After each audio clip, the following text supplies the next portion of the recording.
अक्सर ही हम सुना पढ़ा करते हैं कि अरे यह तो गांधी का देश है। गांधी के देश में ऐसा, गांधी के देश से यह उम्मीद न थी। इन वाक्यों शब्दावलियों को पढ़ते सुनते हुए हम यह अनुभव करते हैं कि कांग्रेसियों ने गांधी के नाम से इस देश का पट्टा कर दिया। भारत माने गांधी। भारत की सामाजिक, सांस्कृतिक, धार्मिक चेतना तो इस बात से निर्धारित होगी कि गांधी उसे कैसा रूप देते रहे या आज जैसा रूप आकार दे रहे होते। यह और बात है कि इन कांग्रेसियों ने ही दशकों पहले गांधीवाद को उसके मूल सिद्धांत के साथ गाड़ डाला।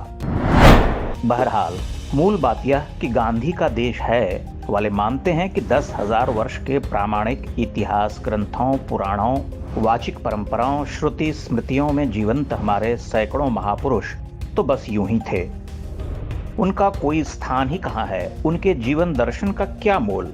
जीवन, धर्म, संस्कृति, सभ्यता आदि के जटिल प्रश्नों पर उनके सुझाए उत्तरों की क्या प्रासंगिकता? प्रासंगिक तो केवल गांधी हैं, जो अपने जीवन के सभी राजनीतिक प्रयोगों में भयावह रूप से विफल रहे, जिनकी धार्मिक चेतना उज्जवल होकर भी सामने खड़े विकराल संकट को भांप न सकी। वह सब कुछ जानते समझते हुए भी किसी समस्या का कोई समाधान न दे सके। उन्होंने तो जीवन को बचाए रखने के बुनियादी और पवित्रतम सनातनी अधिकारों को भी ध्वस्त कर उन्हें नष्ट कर देने अथवा आत्माहुति का सुझाव मात्र दिया। ऐसा लगता है जैसे गांधी के युग के दूसरे महापुरुषों की कोई भूमिका ही नहीं थी। तिलक, रानाडे, सावरकर जैसों से लेकर सुभाष चंद्र बोस, आजाद, भगत सिंह समेत लाखों लाख बलिदानी हिंदुओं का कोई मोल ही नहीं रहा। वह भारत के बारे में क्या सोचते थे, विकट परिस्थितियों में या संकट काल में उनके क्या विचार थे, उन सब का कोई मान ही नहीं। अव्वल तो यह भी कि यह गांधी का देश है जैसे वक्तव्य देने वाले अनिवार्य रूप से मानते हैं कि भारत एक सराय है जहां कभी भी कोई आकर ठहर सकता है, जहां हिंदुओं को चुपचाप कटते, विस्थापित, नष्ट होते, अपनी जड़ों से विगलित होते हुए ही जीना चाहिए।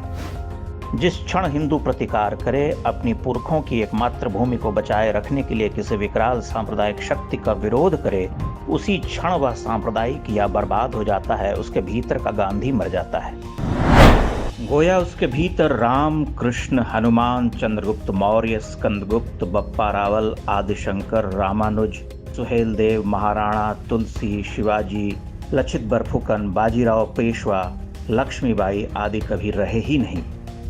ऐसी ही अनेकानेक विभूतियों, प्रतीक पुंजों की कभी कोई उपस्थिति थी ही नहीं।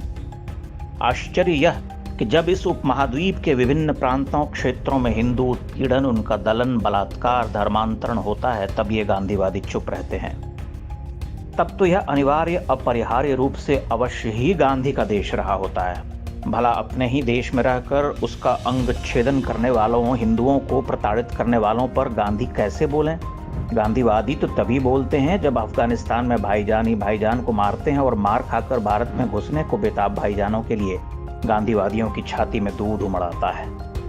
गांधीवादी अहिंसा ने इस देश को जितना तोड़ा, धर्मच्युत किया, हिंदुओं को जितना निस्तेज, निर्लज्ज, पतित और कायर बनाया, उतना संपूर्ण विश्व सभ्यता में कभी कोई सिद्धांत किसी रेस या समाज को न तोड़ सका, न उस तरह से पतित बना सका।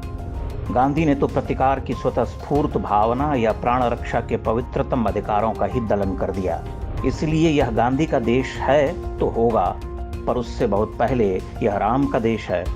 और आज के युग में महत्वपूर्ण बात यह कि भारत जितना गांधी का देश है, उतना ही गोडसे का देश भी है, और गोडसे की देशभक्ति गांधी से कमतर नहीं है।